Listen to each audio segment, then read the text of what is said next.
Tu as très certainement déjà entendu cette petite phrase « Une fois qu'un chien a goûté le sang, c'est trop tard, il faut s'en débarrasser ». Cette petite maxime, elle est responsable de ce qu'on pourrait presque appeler un génocide canin. À l'époque, elle était énormément mise en application. Quand un chien avait mordu, on s'en débarrassait.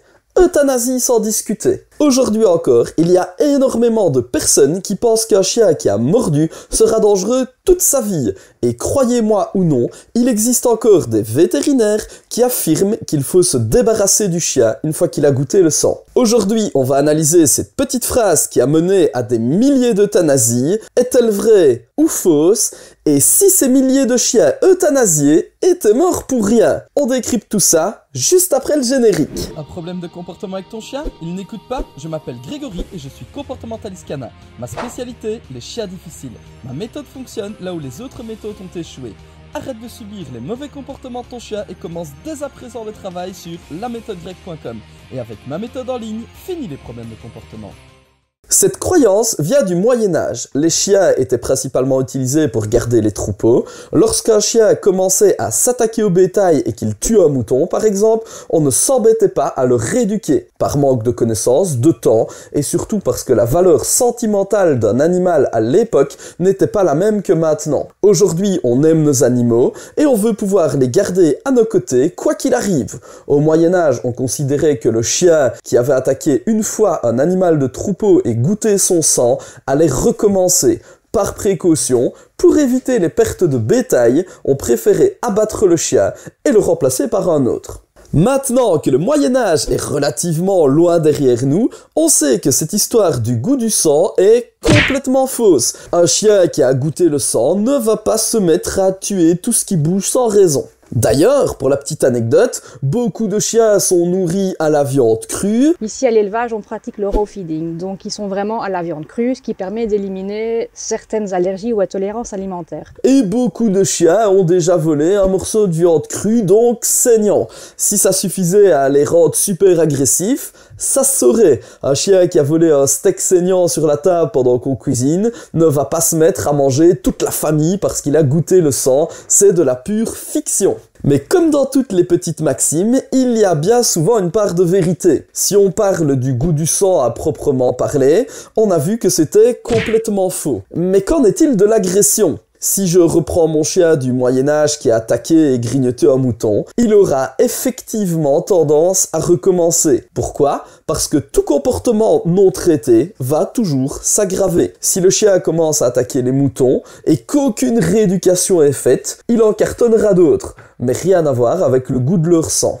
Et ça reste valable à notre siècle. Si un chien a attaqué ou mordu un autre chien, que son maître ne prend pas la peine de le travailler, la probabilité qu'il réattaque un chien un jour est proche de 100%. Cette partie-là est vraie par contre. Si on ne le rééduque pas, il recommencera. C'est une histoire de comportement et pas de sang. Un chien n'attaquera jamais sans raison. S'il attaque les autres chiens, c'est soit parce qu'il en a peur, soit parce qu'il n'a pas appris à être sociable. Si un chien s'en prend aux invités, c'est à nouveau soit parce qu'il a peur, soit parce qu'il défend son territoire, parce qu'il pense que c'est à lui qu'incombe cette responsabilité. Et tant qu'on ne prend pas le temps de travailler le fond du problème, de mettre des règles et de lui expliquer les choses, rien ne changera. La bonne nouvelle, c'est qu'aujourd'hui, si tu as un chien qui a mordu et donc goûté le sang, ça se rééduque assez facilement. Plus besoin de le faire abattre comme au Moyen-Âge, il existe des solutions simples, soit tu appelles un comportementaliste canin à domicile, soit tu peux retrouver tous les protocoles pour le rééduquer sur mon site, la méthode Greg. Et une fois que tu auras fait les exercices, finis les problèmes de morsure avec ton toutou. Par contre, là où j'insiste vraiment, c'est sur le côté prévention. Un chien qui mord, ça ne vient jamais de nulle part. Avant que l'accident n'arrive, il y a très souvent des signes avant-coureurs. Le chien grognait déjà si l'enfant s'approchait trop, il aboyait très fort sur les gens qui rentrent à la maison, et il réagissait fort aux autres chiens lors des balades. Tout ça, ce sont des signes qu'il y a un problème et qu'il faut directement commencer le travail. Pas se dire que ça va aller, sinon on va droit à la morsure. Peut-être pas tout de suite, ce sera peut-être dans un mois, dans un an, mais ça arrivera, c'est certain. Dès que tu repères un comportement agressif ou de peur chez ton chien, ne le laisse pas comme ça. Travaille et règle le problème. En plus, ça va beaucoup plus vite que ce que les gens ne s'imaginent. J'espère que cette vidéo t'aura aidé à y voir un peu plus clair. Au sens strict du terme, non, un chien qui a goûté le sang ne cherchera pas à remordre pour le sang.